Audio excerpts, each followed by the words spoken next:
Estimados alumnos, hoy vamos a meternos de lleno con el carcinoma vasocelular. Es un tema fundamental porque estamos hablando del tumor maligno más frecuente con diferencia en el ser humano. Es algo que se ve en la práctica clínica constantemente. Para abordarlo bien, vamos a seguir un orden lógico. Primero, un vistazo a la introducción y la epidemiología, para que veamos la magnitud del problema. Luego nos sumergiremos en la etiopatogenia y los factores de riesgo, es decir, el porqué de este tumor. Después veremos las distintas formas clínicas, que son muy variadas. Seguiremos con el diagnóstico, la evolución, el pronóstico y, por supuesto, cerraremos con las claves del tratamiento. Pues venga, empezamos. El titular aquí es muy claro. El carcinoma vasocelular, que también oiréis nombrar como basalioma, es el rey indiscutible de los cánceres de piel. El más común, pero con muchísima diferencia. Y para que nos hagamos una idea de lo que estamos hablando, miremos un poco los datos. Representa entre el 50 y el 75% de todos los cánceres cutáneos. Es una barbaridad. Afecta más a hombres que a mujeres, aunque esa brecha se va cerrando, y la edad de máxima incidencia se sitúa entre los 55 y los 75 años.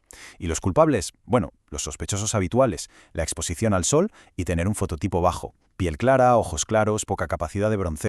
Pero, ojo, aquí hay un dato que es crucial para el día a día en la consulta, y es este 40%. ¿Qué significa? Pues que un 40% de los pacientes que han tenido un carcinoma vasocelular van a desarrollar otro en los siguientes 5 años. Esto nos deja un mensaje clarísimo. El seguimiento en estos pacientes no es opcional, es absolutamente vital. Vale, ya sabemos lo frecuente que es, pero ¿por qué aparece? Vamos a desgranar las causas, la etiopatogenia. Y la respuesta, como casi siempre en medicina, es que es multifactorial, no hay una única causa. Este esquema lo resume muy bien. No es solo el sol, que por supuesto es el actor principal. Vemos que hay una predisposición genética, claro, pero también el papel de otras radiaciones, un sistema inmune que no funciona al 100%, la exposición a ciertos químicos, traumatismos crónicos. En fin, es como una tormenta perfecta de factores. Y si tuviéramos que ordenarlos, sin duda la radiación ultravioleta B, la UVB, se lleva la palma. Pero no podemos olvidarnos de la genética, la exposición a rayos X, el arsénico, o incluso que aparezca sobre lesiones previas, como un nebus sebáceo. Todo suma. Y si bajamos al nivel molecular, aquí es donde la cosa se pone interesante. La clave de casi todo esto está en una vía de señalización con un nombre muy curioso. La vía Hedgehog. Pensad en esta vía como si fuera un jefe de obra durante el desarrollo del embrión, fundamental para que todo se construya correctamente.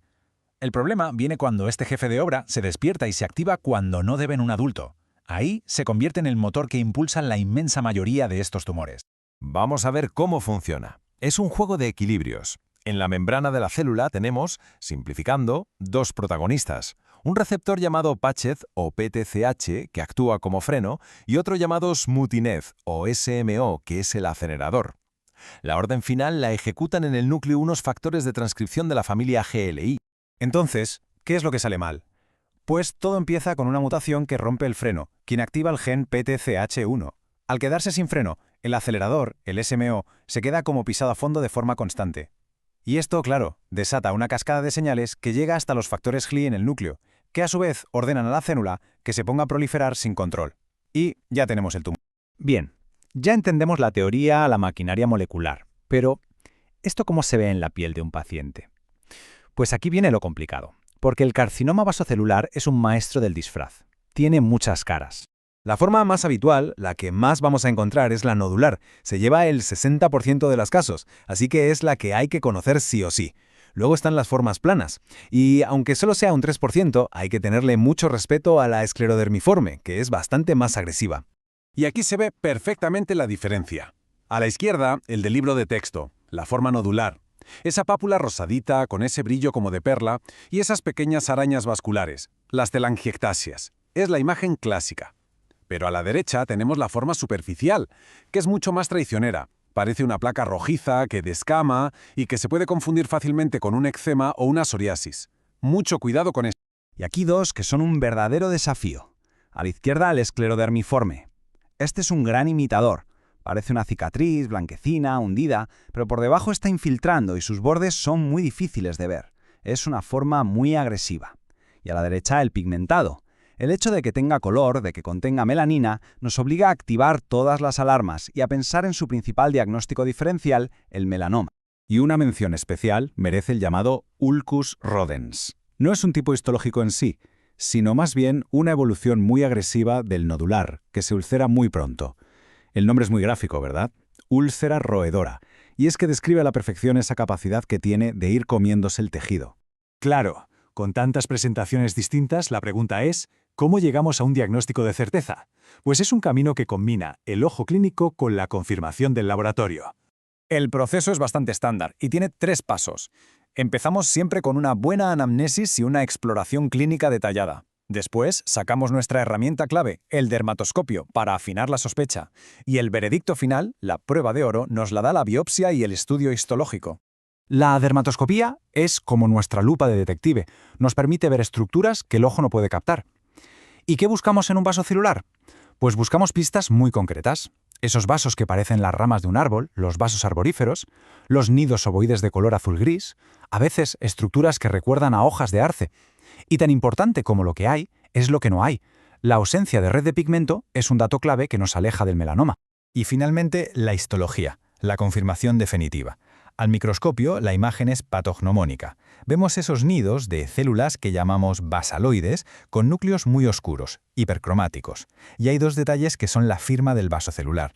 En la periferia de los nidos, las células se ordenan perfectamente, como una valla. Es la famosa empalizada periférica. Y además, es muy típico ver esas hendiduras que separan el nido tumoral del estroma que lo rodea. Una vez que tenemos el diagnóstico, necesitamos saber cómo se va a comportar este tumor.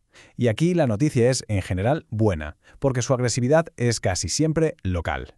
Aquí hay una especie de doble cara. La buena noticia: el vasocelular crece muy lento y es rarísimo que dé metástasis, menos de un 0,1%, prácticamente nunca.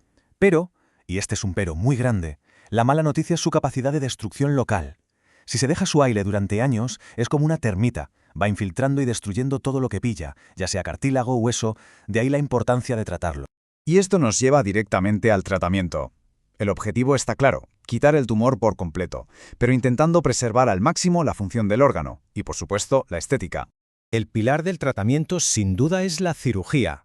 La extirpación simple con un margen de seguridad nos da unas tasas de curación altísimas, por encima del 96%. Pero, ¿qué pasa con los tumores de alto riesgo? Los que han vuelto a salir, los esclerodermiformes o los que están en zonas nobles como la nariz, los párpados. Ahí la técnica estrella es la cirugía micrográfica de Mohs, que nos lleva a una tasa de curación del 99%.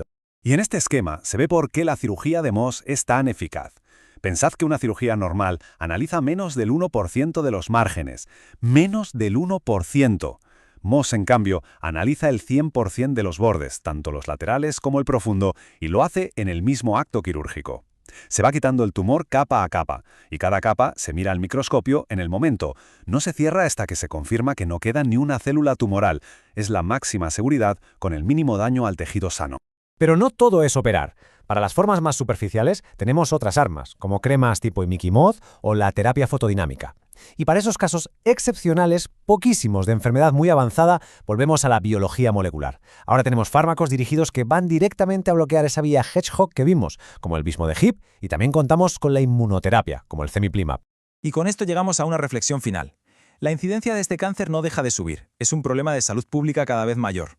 Pero, al mismo tiempo, nuestro entendimiento de su biología molecular nos ha dado terapias súper específicas que hace nada parecían de ciencia ficción. Así que, la gran pregunta que queda en el aire es, ¿cómo vamos a gestionar esto? ¿Cuál es el equilibrio entre la prevención, el diagnóstico precoz y el uso de estas terapias tan eficaces, pero también tan complejas y costosas? Sin duda, ese es el gran reto que tenemos por delante en el manejo de este tumor tan común. Muchas gracias por vuestra atención.